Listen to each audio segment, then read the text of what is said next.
kita baik sasaran posyandu itu betul-betul peran kader, Bapak Ibu kader yang bisa membantu kami dalam hal itu. Contohnya ini menerima masukan catatan keberadaan ibu hamil. Artinya berapa jumlah ibu hamil di wilayah setempat, jumlah kematian, kelahiran, kemudian bayi balita, ibu nifas, pus dan mus dari kelompok Dasarisma. Itu penting karena data-data ini kita butuhkan untuk kebutuhan itu tadi. Berapa jumlah suplementasi gizi yang dibutuhkan di wilayah setempat, dan banyak sekali kegiatan yang memerlukan data ini, ya. Dan itu harus update. Artinya kalau terjadi jangan data-data lama yang ditampilkan, sehingga begitu nanti petugas kesehatan pertemuan di tingkat kabupaten, data tersebut bukan lagi data proyeksi. Data proyeksi itu kalau lebih bagus kita menggunakan data real. Data proyeksi itu sama dengan data angan-angan, ya, atau sama dengan tidak ada datanya ini dari kecamatan ini, pakai saja data tahun-tahun lalu, ya.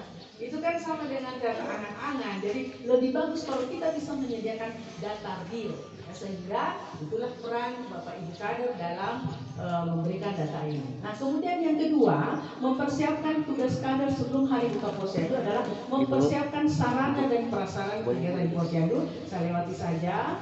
Menghubungi Pokja Posyandu, menyiapkan PNT, bahkan mengundang orang tua balita untuk datang ke posyandu. Saya sebutkan tadi, mungkin di halo-halo di gereja atau di masjid, halo, ya. Itu saja, halo. Berikutnya, next. Nah, ini tugas kader pada hari buka posyandu. Saya kira sampai meja kelima itu sangat diperlukan peran kader posyandu. Berikutnya. Nah, terima kasih. Ada satu lagi yang saya belum sampaikan, tugas kader setelah posyandu. Jadi belum selesai tugasnya Bapak Ibu. Jadi setelah tadi sudah kita tampilkan apa tugas kader sebelum buka posyandu, pada saat pelaksanaan posyandu dan setelah posyandu. Setelah kegiatan posyandu, data-data itu kan nanti ada data berapa balita yang datang, ya kan? Kemudian dari keseluruhan balita, terus berapa yang naik, yang buku yang naik timbangannya, kan ada semua data itu. Jadi ada sebenarnya keberhasilan posyandu itu dilihat dari 3. Data K/S-nya. K/S itu adalah berapa K-nya itu yang milik KMS, ya. Itu sebenarnya K/S itu bisa 1 kali saja. Yang penting tidak ada dalam waktu dekat itu tidak ada kelahiran yang banyak pada suatu waktu. Jadi bisa 1 kali saja. Berapa yang balita yang milik KMS dibagi dengan keseluruhan balita yang ada di wilayah tersebut. Jadi makanya itu kita butuh data yang real. Nah, itu kan mestinya harusnya 100%. Kalau tidak 100% berarti ada balita yang tidak memiliki KMS. Berarti ada balita yang tidak pernah datang ke posyandu. Berarti tidak mengikuti program pemerintah. Kemudian yang kedua, data D/S. D/S itu berapa balita yang datang dibagi dengan seluruh jumlah balita di wilayah tersebut. Kenapa ini penting? Karena data D/S itu menunjukkan bagaimana peran masyarakat, bagaimana partisipasi masyarakat untuk datang ke posyandu. Nah, kalau 100% itu kan artinya masyarakat kita senang datang ke posyandu, semua datang ke posyandu. Berarti bagus partisipasi masyarakat, berarti berhasil di posyandu. Kalau partisipasi masyarakatnya di bawah 60% atau bahkan di bawah 50%, harus belajar kenapa kira-kira ini masyarakat tidak mau datang ke posyandu. Kenapa ya? Nah, itu harus pembelajaran bagi kita. Makanya itu pentingnya kita merekapitulasi data D/S. Yang ketiga, data N/D. N itu adalah yang balita yang datang pada waktu itu, berapa yang naik timbangannya dibagi dengan yang datang pada waktu itu. Nah, ini juga data ini penting. Kenapa? Karena N/D itu menunjukkan kualitas kesehatan, ya, atau paling tidak gizinya balita-balita yang ada di daerah tersebut. Jadi itu penting kita tampilkan, kita sajikan. Nah, ini yang biasa kita sebut dengan Walok SKDN. Itu tugas terakhir kita pada hari selesai pelaksanaan posyandu. Nah, demikian materi pertama yang bisa saya sampaikan terkait terkait dengan konsep dan pengelolaan posyandu. Tapi karena saya diberikan kepercayaan bawakan 2 materi, meskipun sekarang sudah megap-megap, sudah haus, bibir kering, muka pucat ya, apalagi ditambah dengan kehadiran Pak Camat membuat saya semakin grogi. Minta maaf Pak Camat ya.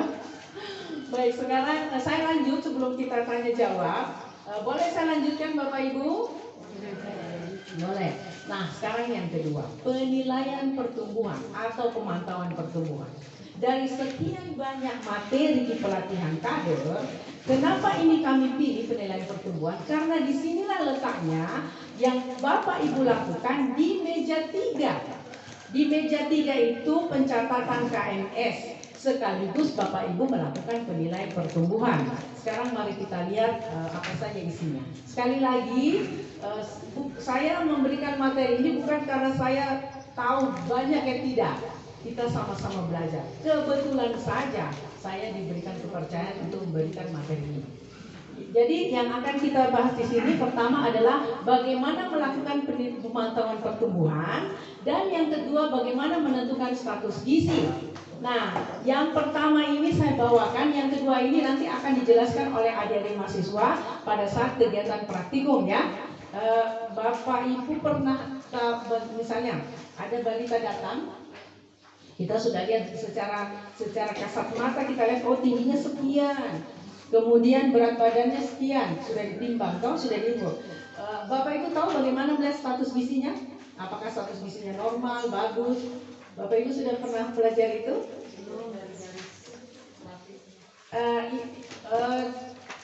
Bukan itu Bu, ini status gizinya baik, ini status gizinya normal, ini status gizinya buruk, ini kurang. Nah itu nanti akan diminta tolong adik-adik mahasiswa ya, nanti setelah pada saat kegiatan praktikum saya menjelaskan pemantauan pertumbuhan ya. Baik, next. Selanjutnya, kadang-kadang kita rancu dengan istilah pertumbuhan dan perkembangan ya. Yang dimaksud dengan pertumbuhan itu adalah kalau dia tingginya sekian, terus tiba-tiba sudah bertambah tinggi, bahkan sudah melebihi tinggi saya, nah itu namanya pertumbuhan. Artinya bertambahnya ukuran fisik dari waktu ke waktu, itu pertumbuhan, ya. Atau berat badannya bertambah, itu pertumbuhan. Tinggi badannya bertambah, itu pertumbuhan. Kalau perkembangan, misalnya kalau bayi awalnya dia masih baring, belum bisa, terus dia sudah bisa bapalaka, terus dia sudah bisa menegakkan kepalanya, dia sudah bisa merangkak, nah itu namanya perkembangan, ya. Jadi pertumbuhan yang bagus yang kita harapkan perkembangannya juga bagus, ya. Next. Nah, jadi ini perkembangan. Kalau kita lihat, kalau dia umur 0 bulan kan dia masih masih tiduran, 1 bulan dia sudah bisa bapalaka dan seterusnya. Umur 3 bulan dia sudah bisa memainkan mainan melalui kalau ada bola ya. Nah itu perkembangan anak. Yang di bawahnya itu terkait dengan berat pertumbuhan yang lain kayak berat badan, tinggi badan, itu pertumbuhan. Ya, next. Nah ini sekarang kita masuk sini. Bagaimana melakukan pemantauan pertumbuhan? Jadi Bapak Ibu, pemantauan pertumbuhan itu dapat dilakukan dengan menggunakan KMS. Jadi kalau tidak ada KMS, tidak bisa kita melakukan pemantauan pertumbuhan. Itu dulu. Sekarang mari kita lihat. Untuk dapat menilai pertumbuhan, harus diukur dulu berat badannya. Jadi kan tidak bisa juga kita mengisi KMS kalau tidak diukur berat badannya, toh? Bagaimana caranya? Jadi itu dulu, di pengukuran berat badan setiap bulan secara teratur. Setiap bulan secara teratur. Artinya kalau dia absen, bulan ini bulan lalu bulan ini saya bulan 4. Bulan 2 dia datang, bulan 3 tidak datang, bulan 4 dia datang, tidak bisa juga kita ukur. Tidak bisa juga kita melakukan pemantauan pertumbuhan karena setiap bulan secara teratur. Minimal dia datang 2 bulan berturut-turut supaya ketika kita menarik garis di KMS kan tersambung begini.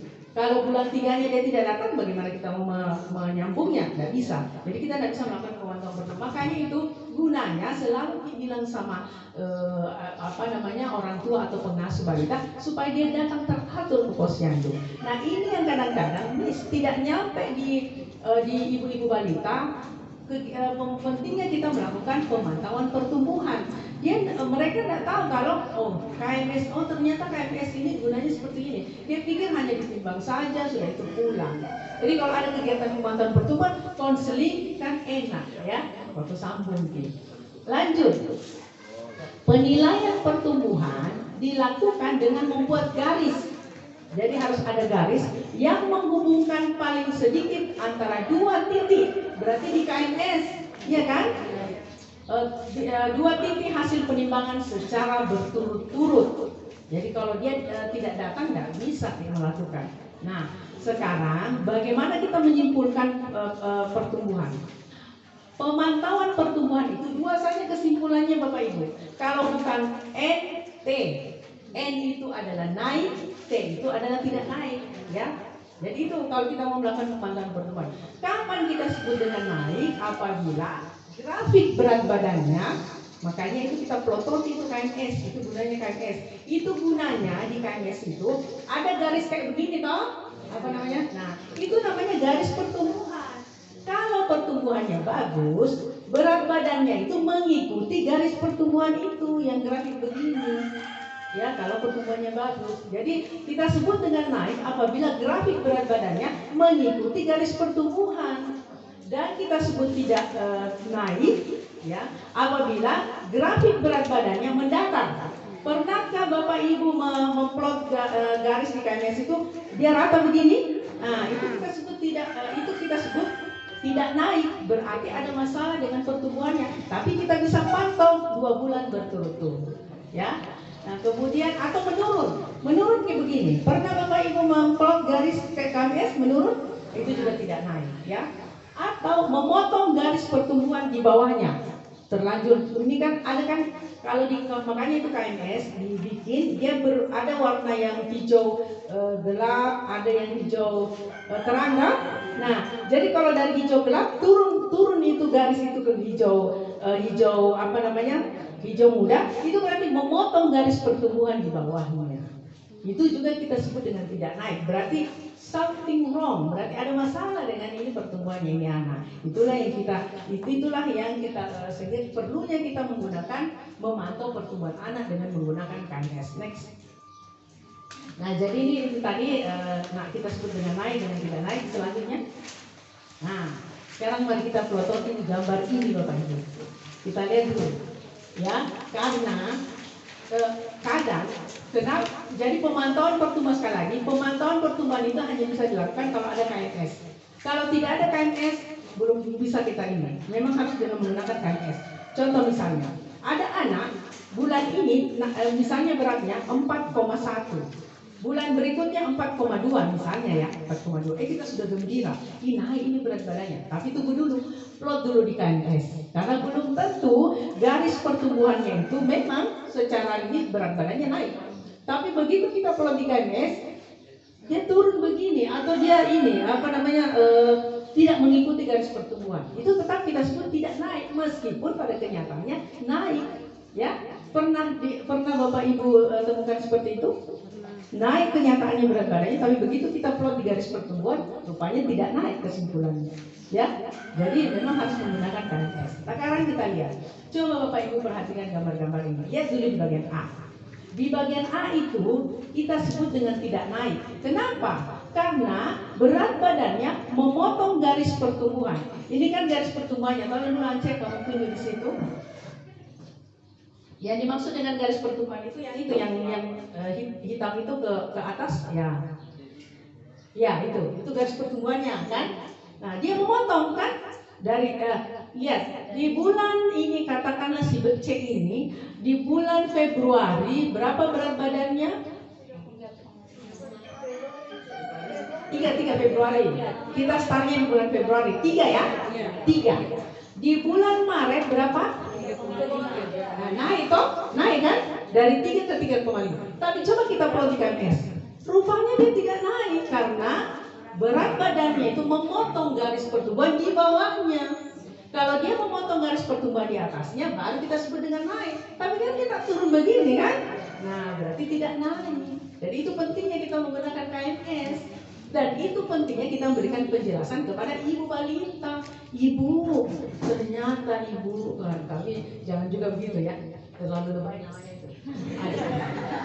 Aduh ibu, ini berat badannya ibu, berat badan anaknya ibu 3 bulan lalu. Sekarang ibu 3,5, memang naik ibu. Tapi ini kalau kita lihat di KNS, ini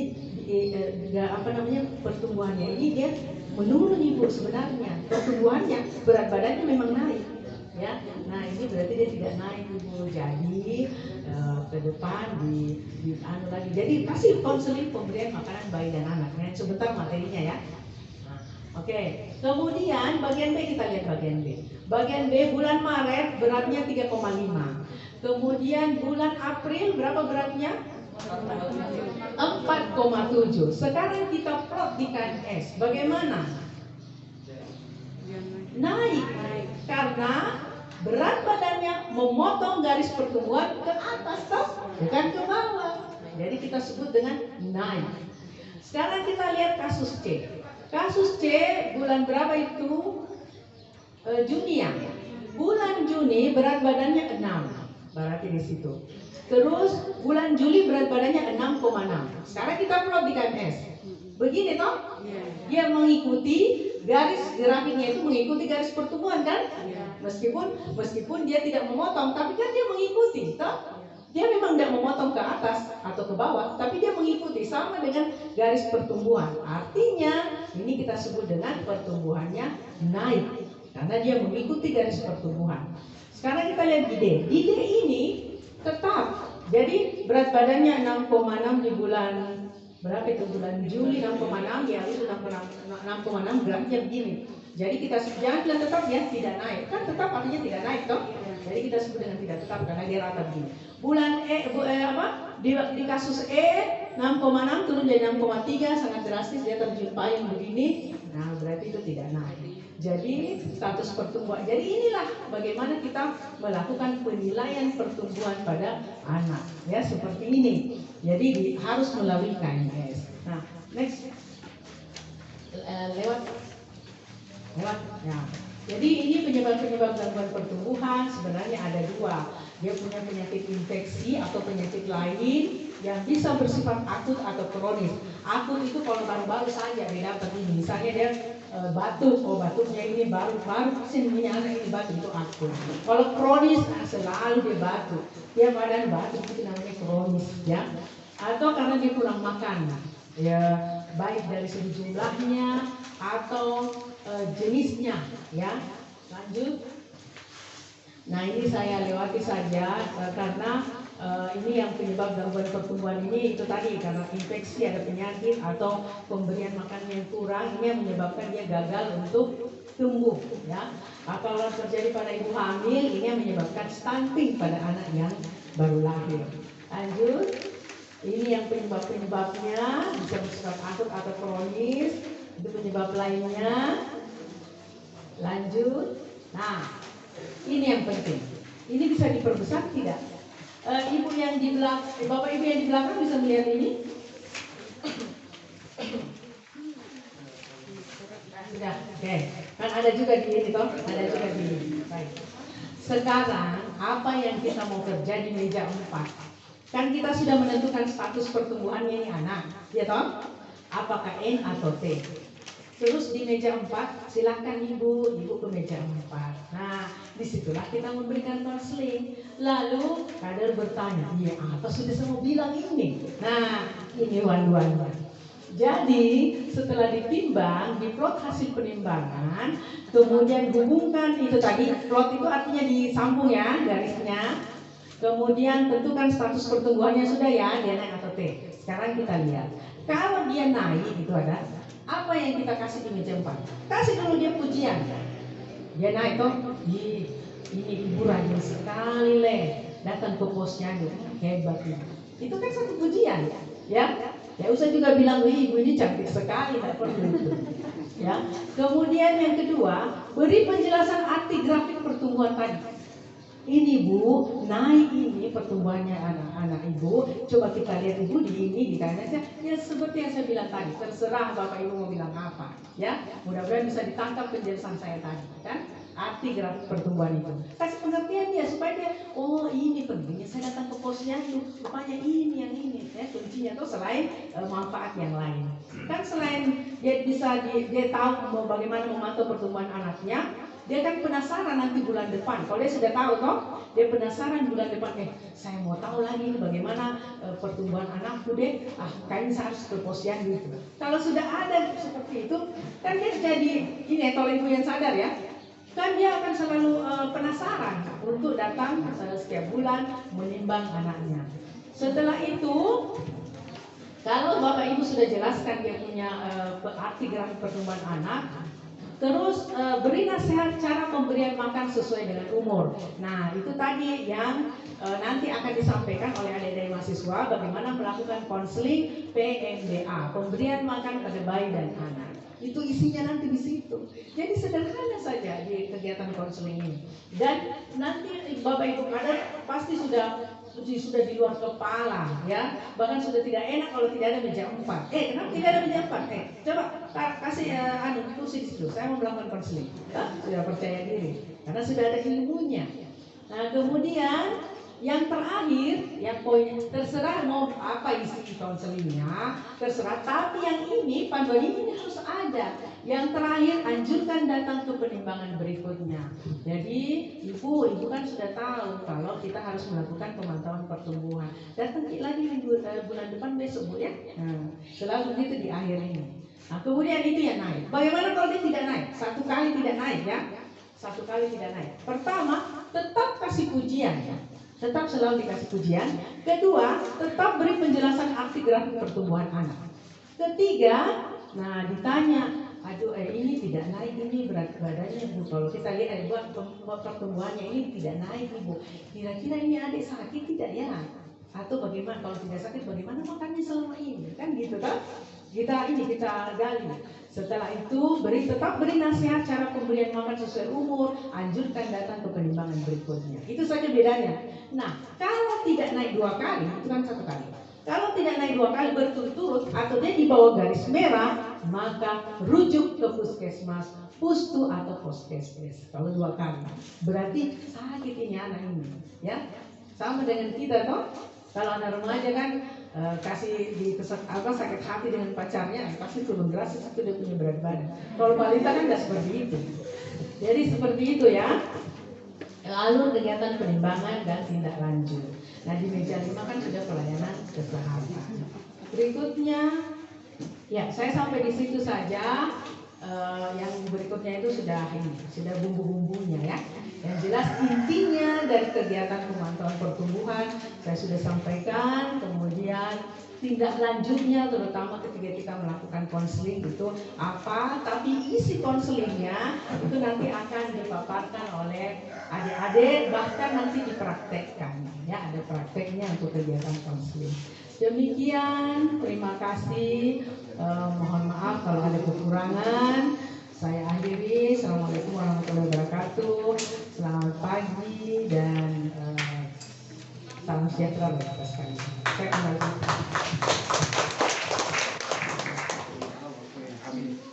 Baik, terima kasih saya ucapkan kepada Ibu selaku pemateri. Baiklah, selanjutnya mohon maaf Ibu, kita buka sesi tanya jawab mungkin atau Dua saja dulu ya. Oh iya.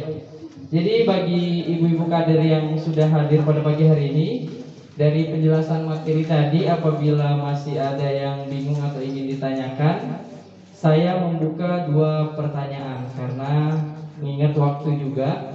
Jadi bagi yang ingin bertanya saya persilahkan. Buat ibu-ibu kader mungkin ada yang ingin ditanyakan. Saya buka untuk 2 pertanyaan. Terima kasih. Kayaknya sudah paham semua mungkin dari materinya.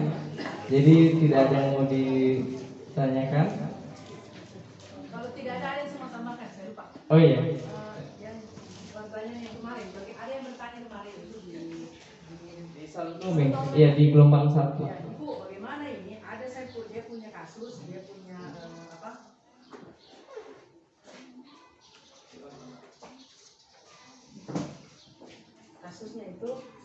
start awalnya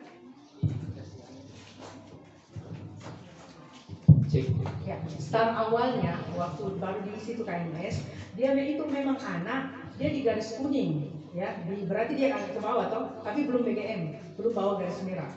Terus dia bilang bagaimana ini Bapak saya menentukan status pertumbuhannya karena dia berada di garis kuning terus, tapi dia mengikuti garis pertumbuhan. Saya bilang itu bagus, ya, karena kalau start awalnya dia memang berada di bawah, jangan kita paksakan dia harus di hijau. Jadi jangan selalu kita beranggapan bahwa nanti bagus pertumbuhan kalau dia sudah berada di garis gradasi warna hijau. Bukan ya. Jadi kalau dia berada di kuning itu, yang penting dia mengikuti garis pertumbuhan, itu bagus. Karena sangat tidak mungkin kalau orang luar bilang that's impossible, kalau misalnya dia berada di garis kuning terus dia meloncat ke hijau. Astaga, tidak mungkin. Tidak ada anak yang beratnya ini kemudian langsung dia 2 kali lipat, kecuali kalau dia dikasih makan lagi, tapi kan tidak mungkin, ya, tidak mungkin. Jadi tidak apa-apa, dia perlahan-lahan. Kalau dia sampai begini, nanti itu anak kayak bola, kecil dan bulat. Kalau misalnya dia langsung ke garis hijau, tapi itu tidak mungkin. Jadi tidak apa-apa perlahan-lahan kenaikannya. Bahkan ya kalau dia berada di garis merah, ya memang rasanya kecil, lahirnya kecil. Dia harus dia tidak apa-apa dia pertambahannya, tapi yang kita lihat adalah apakah dia mengikuti grafik garis pertumbuhan itu. Ya, tidak perlu harus berada di hijau atau apa. Ya karena memang startnya dia rendah, jadi tidak bisa langsung dia lompatan dan 2 kali lipat, itu tidak mungkin. Ya seperti itu ya. Jadi kita lihat apakah dia mengikuti garis pertumbuhan atau tidak sesuai dengan konsep ini. Seperti itu Bapak. Iya baiklah, jadi jika tidak ada pertanyaan, oh iya ada, dari boleh diperkenalkan nama sama asal posyandunya Ibu. Terima kasih atas waktu dan kesempatannya. Perkenalkan nama saya Elvi, kader dari Desa Pujumaktu Jawa. Yang saya pertanyakan mengenai pengisian KMS. Terkadang ada ibu membawa balitanya cukup umurnya. Jadi cara pengisian KMS itu seperti apa? Dia 3 kilo. Kemungkinan di bulan ke depan dia cukup 1 bulan. Cara pengisian kami seperti apa?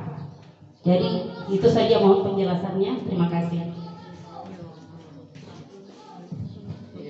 Baik, jadi pertanyaannya, jika ada bayi yang datang ke posyandu umurnya belum cukup, terus nanti di bulan pertama itu berat badannya kira-kira sudah cukup, terus cara pengisiannya seperti apa? Seperti itu Ibu. Baik. Jadi kepada Ibu pemateri mungkin bisa dijawab. Ya. Mungkin nanti sebentar kasih praktek ini ya, Ibu Ketut, pengisian KMS ya. Oh iya. Ya. Yang Ibu maksud dengan Ibu siapa tadi? Elvi ya. Ibu Elvi. Pertanyaan bagus Ibu Elvi. Kalau misalnya yang kita maksud dengan cukup bulan itu maksudnya 1 bulan ya. Nah, dia sudah bawa. Oh, belum cukup 1 bulan. Oh belum. Jadi umurnya belum cukup. Kan ini disiapkan ini Bu. Disiapkan di sini. Oke, betul ya. Ya, jadi di sini saja Ibu. Kalau dia umurnya kan 1 bulan. Di sini saja ya.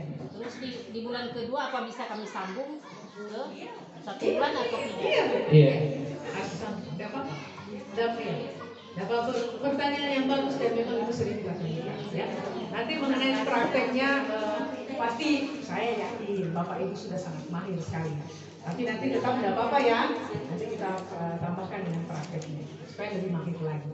Terutama dalam ini kasih cara penentuan umur ya. Umur kan harus istilah ini karena mungkin ada yang belum belum konsep perhitungan umur itu nanti dikatakan terjadi pertambahan umur kalau misalnya dia lahir hari ini tanggal berapa ya, tanggal 21, misalnya dia lahir tanggal 21 April 2021, nanti 1 bulan kalau pas tanggal 21 bulan 5 itu 1 bulan. Kalau dia masih kan 1 bulan itu katakanlah 30 hari. Kalau masih 29 hari belum cukup ini, tetap kita sebut dengan 0. Seperti itu konsep perhitungan umum, ya. Jadi seperti itu konsep ini. Ya.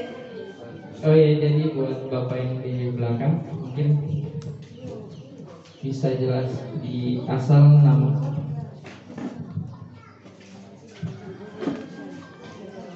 Terima kasih atas kesempatan yang diberikan kepada saya saat ini. Nama saya John Benco, ada Posyandu Temua Dusun 3. Yang menjadi pertanyaan saya, ada masalah yang kami temukan di lapangan atau di mengenai penimbangan balita, yang terutama kita kenaikan mendadak itu saya pertanyakan. Ada umpamanya kita bulan ini kita timbang di umpamanya 4, habis itu bulan depan kita timbang sampai di 6, kenaikan sampai 2 kilo. Apakah itu ada sehat atau tidak? Itu pertanyaan saya. Terima kasih.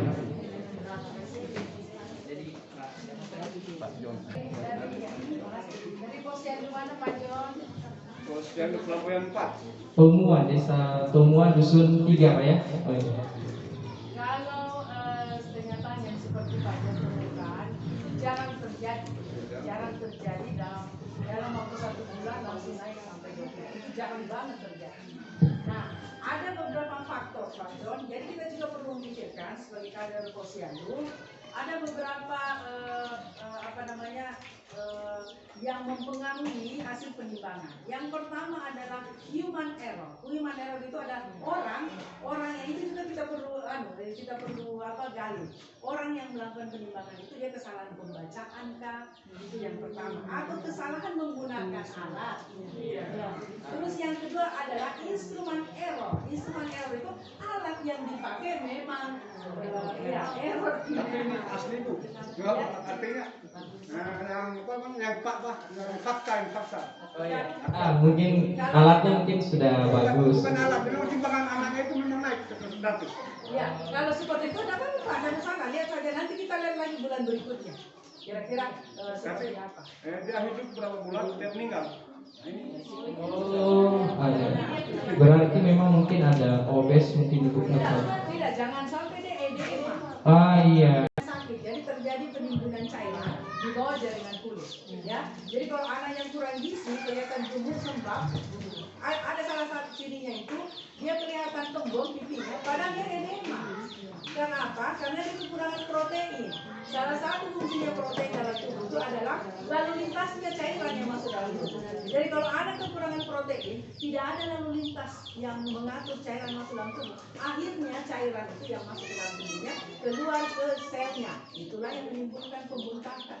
Jadi kelihatan gemuk, dia berat badannya, padahal dia edema. Kalau seberat itu kejadian luar biasa Pak kalau menurut saya. Ya, terima kasih Pak John.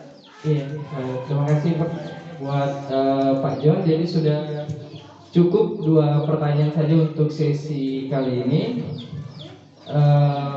Selanjutnya mungkin kita langsung ke Ibu Ketut dulu, mungkin Ibu baru dari mahasiswa. Jadi materi selanjutnya yaitu akan mengenai sistem pelaporan Posyandu yang Selamat siang, salam sejahtera bagi kita sekalian. Yang saya hormati Ketua Jurusan Ilmu Gizi Poltekkes Kemenkes Palu yang juga tadi sudah menyampaikan materi pada kegiatan pelatihan kader yang dilaksanakan pada pagi hari ini. Yang saya hormati seluruh tenaga pengajar atau dosen dari Poltekkes Kemenkes Palu yang juga sudah menyampaikan materi. Yang saya hormati wakili dari Kepala Puskesmas Gimpu. Yang saya hormati seluruh adik-adik mahasiswa yang melaksanakan kegiatan praktek lapangan di beberapa desa yang ada di Kecamatan Pulau Selatan. kegiatan ini adalah kegiatan yang kedua dilaksanakan, yang seyogianya kegiatan dilaksanakan pada bulan Januari. Pertama-tama sebagai umat yang beragama kita patut mengucap syukur kepada Tuhan Yang Maha Kuasa karena hanya atas perkenannya sehingga pada pagi hari ini sudah menjelang siang ini kita boleh melaksanakan kegiatan pelatihan kader yang dilaksanakan oleh mahasiswa yang melaksanakan kegiatan praktek lapangan di Kecamatan Pulau Selatan, dan ini dilaksanakan dalam 2 gelombang, yaitu gelombang pertama dilaksanakan di Desa Samutome dan meliputi beberapa desa, dan pada hari ini juga dilaksanakan di Desa Gipu. Nah, kenapa dilaksanakan dengan 2 gelombang? Karena mengingat bahwa jumlah yang terlalu banyak tidak memungkinkan untuk kegiatan tersebut. Ditambah juga kita masih dalam situasi pandemi COVID, pembatasan-pembatasan terkait dengan jumlah yang hadir dalam suatu kegiatan memang masih perlu dilakukan. Walaupun kalau saya lihat ini bukan lagi pembatasan, sudah 40 dempet-dempet ini. Kemudian kami perlu menyampaikan permohonan maaf kami karena pada bulan Januari kami belum dapat menerima mahasiswa oleh karena situasi pandemi COVID, di mana juga desa-desa kami di Pulau Selatan ada yang terkonfirmasi terkait dengan COVID-19, sehingga kami waktu itu melakukan yang namanya penundaan terhadap kegiatan ini dilaksanakan di Pulau Selatan.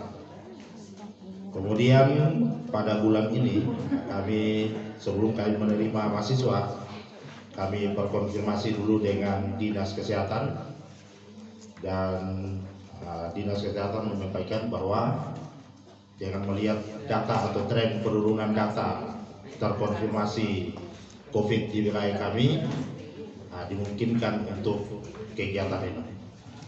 Kemudian terkait dengan praktek kerja lapangan ini memang difokuskan terkait dengan masalah gizi, terutama gizi bagi keluarga dan termasuk juga bayi.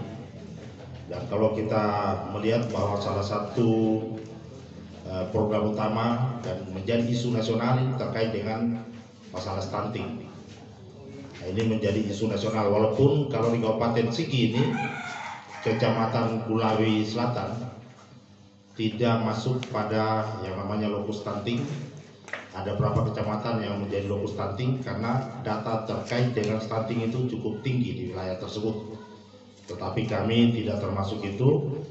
Walaupun demikian, terkait dengan stunting ini tetap kita harus melakukan yang namanya monitoring pemantauan, dan monitoring pemantauan ini dilakukan secara terkoordinasi dengan instansi terkait, khususnya Dinas Kesehatan, dan juga melibatkan para kader yang hadir pada kesempatan ini. Dan diharapkan melalui kegiatan pelatihan seperti ini, kami juga memperoleh manfaat, khususnya kecamatan, karena terkait dengan tugas pembinaan PKK ini, khususnya 2 pokja utama, yaitu pokja 3 dan 4 ini bersentuhan dengan pokja 3 itu terkait dengan pangan, yaitu terkait dengan masalah kebutuhan sehari-hari kita, terkait dengan bagaimana kita terkait ketahanan pangan di wilayah kita. Dan nanti pokja 4 itu terkait dengan kesehatan, itu ada PHBS, kebutuhan gizi, itu. Kemudian terkait dengan persoalan-persoalan gizi, memang permasalahan utamanya itu terkait dengan persoalan akses sarana prasarana, dan juga terkait dengan bagaimana intervensi program di dalamnya. Termasuk di dalamnya juga terkait dengan bagaimana namanya membangun yang namanya kesadaran bagi masyarakat terkait dengan arti penting gizi bagi perkembangan khususnya anak dan balita itu. Salah satu investasi penting yang dilakukan oleh negara terkait dengan bagaimana membangun SDM. SDM yang berkualitas itu ditentukan oleh bagaimana terpenuhinya kebutuhan gizi warga masyarakatnya, termasuk di dalamnya ini adalah usia masih itu adalah bayi. Nah, kemudian yang paling penting juga diperhatikan adalah bagaimana khususnya bayi 1000 hari HPK itu. Nah, saya tidak tahu istilahnya, kader-kader lebih tahu. Ya, kader-kader lebih tahu itu.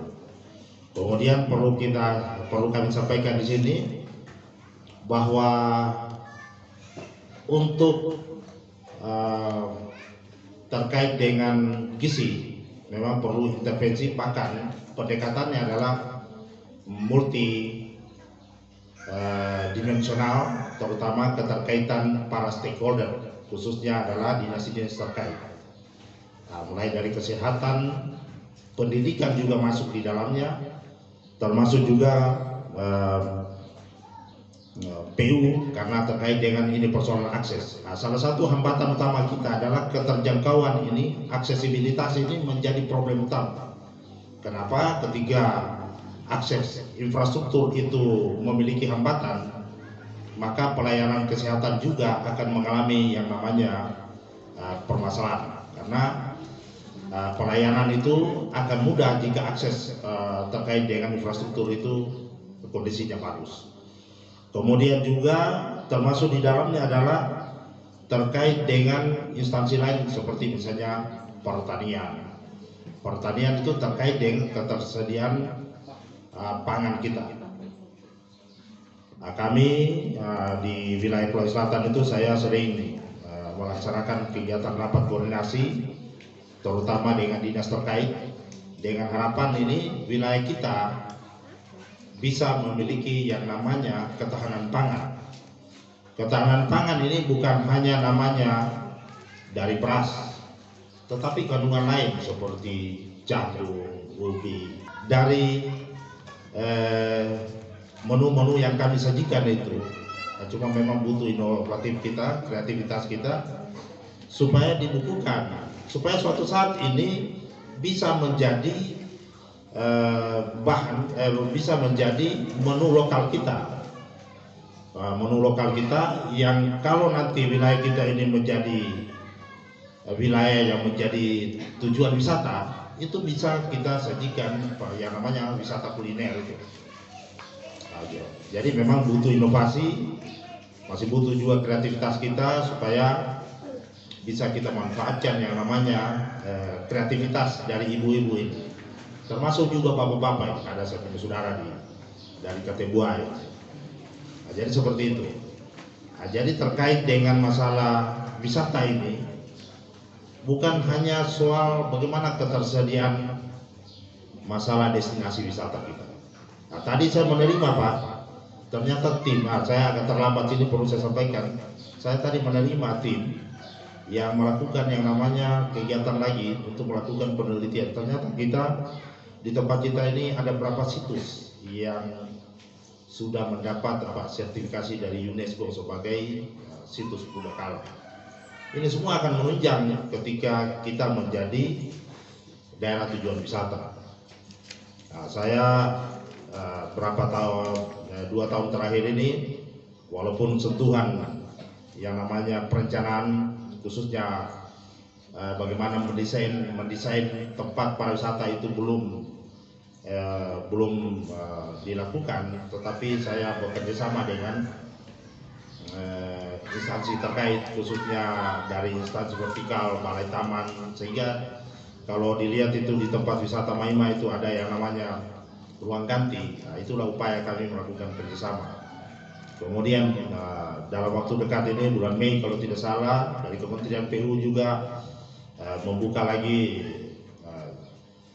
perbaikan sarana, khususnya infrastruktur terkait dengan jembatan penyeberangan menuju tempat pariwisata, sehingga kita harapkan nanti tempat kita ini menjadi salah satu daerah kunjungan pariwisata, tempat pariwisata unggulan di tempat kita. Karena kenapa?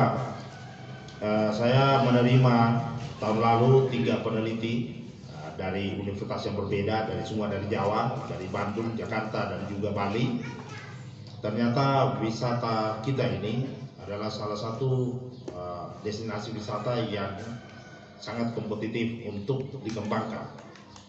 Kenapa? Karena kita memiliki spesifikasi tersendiri, karena wisata Maima itu punya keunikan, salah satunya adalah merupakan wisata air terjun air panas yang ada di Indonesia. Kalau misalnya di Subang itu kan cuma mengalir seperti sungai-sungai yang biasa itu, dan di beberapa tempat juga seperti itu. Tapi ini air terjun air panas, nah, kemudian di sebelahnya juga air dingin. Nah, jadi terkait dengan masalah gizi, kami menyampaikan terima kasih kami bahwa dari Poltekkes ini sudah melakukan yang namanya kerjasama, termasuk dengan Pemda Sigi. Kemudian ada anak-anak kami yang studi di tempat itu, dan diharapkan nanti setelah mereka menyelesaikan studi di ilmu gizi, mereka bisa kembali ke daerah kita untuk mengabdi dan mengaplikasikan ilmu yang diperoleh selama di bangku kuliah. Sebagai gambaran Pak, kalau melihat ini gizi ini, kita berbicara postur ini, kalau Lindu itu Pak, di era tahun sampai tahun 70-an, 80-an Pak, kalau bicara namanya Desa Langko ini Pak, orangnya tinggi-tinggi. Jadi kalau kita melihat generasi berikut, kecenderungan itu malnutrisi itu bisa terjadi karena postur mereka tinggi Pak di daerah-daerah Langko, termasuk daerah Bulawi. Sehingga Bulawi dulu di era sampai era tahun 80-an di kancah yang namanya persepak bolaan ini di Palu ini sangat disegani. Karena kalau masuk Bulawi itu dengan postur yang cukup besar. Nah, jadi kalau kita lihat ini sudah tidak seperti itu. Nah, jadi kemungkinan besar kandungan dan asupan makanan yang lokal ini sangat berpengaruh dalam proses pembentukan secara fisikal manusia. Tetapi mudah-mudahan nanti para kader ini akan memberikan supporting terkait dengan program-program kegiatan. Apalagi Ibu Bidang Ketut ini Pak, sangat intens melakukan pembinaan di desa-desa, dan seandainya saya memiliki sumber keuangan, saya akan memberikan reward yang luar biasa pada Ibu Ketut ini. Nah, jadi seperti itu. Jadi harapan kami dari pemerintah kecamatan ini terkait dengan isu stunting, mudah-mudahan di wilayah kami ini tidak ditemukan kasus-kasus seperti itu, dan melalui program ini akan sangat lebih efektif karena akan terjadi monitoring dan pemantauan terhadap tingkat perkembangan dan pertumbuhan anak di wilayah kami. Kemudian kami juga di tingkat desa sering menyampaikan ini karena terkait dengan namanya program stunting ini juga masuk pada melalui Dinas PMD terkait dengan penyiapan alokasi anggaran. Desa juga memberikan dukungan terkait dengan pemenuhan kebutuhan, termasuk juga untuk para kader yang ada di desa. Dan mungkin ke depan harapan kami, desa-desa kami di wilayah ini akan terbebas dari yang namanya isu stunting. Kemudian kami juga tidak henti-hentinya juga berkoordinasi terus dengan instansi terkait, khususnya leading sektor terkait dengan masalah kesehatan, khususnya dinas kesehatan dan juga puskesmas yang ada di wilayah kami. Dan ini barangkali beberapa hal yang perlu kami sampaikan, dan sekali lagi kami menyampaikan terima kasih kepada seluruh tenaga dosen yang sudah memberikan materi, memberikan pembekalan kepada kader kami, sehingga diharapkan kader kami akan lebih bekerja secara maksimal melaksanakan tugas pokok dan fungsinya di masing-masing desa. Dan akhirnya kami atas nama pribadi menyampaikan sekali lagi terima kasih kami yang tak terhingga kepada para dosen, khususnya Poltekkes, dan juga para siswa yang telah melaksanakan kegiatan praktek lapangan di wilayah kami. Dan mudah-mudahan ke depan kegiatan ini bisa dilakukan kerjasama yang lebih lagi sehingga program ini bisa berjalan secara bersama-sama di lapangan, dan kami juga siap memberikan semacam dukungan terhadap kegiatan-kegiatan yang ada di wilayah kami. Sekian, terima kasih. Ya baik, terima kasih buat Bapak. Bulan yang akan berlangsung. Jadi pada pagi hari ini saya dipercayakan untuk membawakan materi tentang pencatatan dan pelaporan sehubungan dengan kegiatan ibu-ibu dan bapak-bapak kader di Posyandu. Sebelum saya lanjut, pernah ibu-ibu kader atau bapak-bapak kader dengar tentang SIP? Pernah ya? Ada yang belum pernah dengar apa itu SIP? Kader Pilih Matu Jawa? Belum pernah, biar lihat bukunya. Kalau kader Lempelero, ini kader-kader senior, ini Lempelero ini. Bagaimana ibu kader Lempelero, pernah lihat itu buku SIP? Kalau kader Gimpu? Kalau kader Gimpu ada, karena saya sendiri pernah lihat. Kalau kader Tompi Bugis? Pernah lihat? Jadi sebagian besar belum ya. Jadi atau ada yang tahu apa itu SIP? Iya, kader Gimpu jelas dia tahu karena dia pernah lihat ya, dan sering dia lakukan memang. Jadi SIP itu adalah Sistem Informasi Posyandu. Apa sih yang ada di Sistem Informasi Posyandu ini? Jadi di Sistem Informasi Posyandu ini adalah suatu tatanan dari berbagai komponen kegiatan yang kita laksanakan di Posyandu. Tujuannya adalah memberikan informasi. Jadi setiap kegiatan yang kita lakukan di Posyandu itu merupakan suatu informasi. Kalau kegiatan itu kita lakukan pencatatan. Karena walaupun ibu-ibu kader dan bapak-bapak kader itu kerja setengah mati di lapangan, kalau tidak ada